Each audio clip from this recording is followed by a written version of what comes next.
خبر ہے روڑی سے۔ روڑی میں دو خاندانوں میں آپس میں تنازع شدت اختیار کر گیا۔ خون ریزی کی اطلاعات مزید تفصیلات سے آگاہ کر رہے ہیں نمائندہ پاک کلرز سیف اللہ بلوچ۔ روڑی کے قریب دین پور کے علاقے میں رشتہ داری کے تنازع پر خوفناک خون ریزی ہوئی، جہاں بیٹھک کے اندر مسلح افراد کی فائرنگ سے 3 افراد جاں بحق ہو گئے۔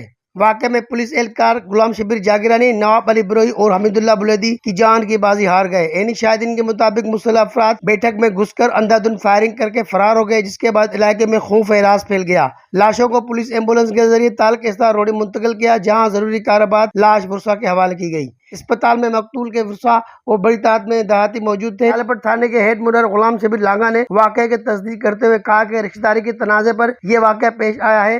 ان کا کہنا تھا کہ کچھ مشتبہ ملزمان کو گرفتار کر لیا گیا ہے، مزید تفتیش جاری ہے اور مجرموں کو جلد قانونی کٹہرے میں لایا جائے گا۔ علاقے میں خوف کی فضا بدستور قائم ہے، جبکہ پولیس نے گشت مزید سخت کر دیا گیا ہے۔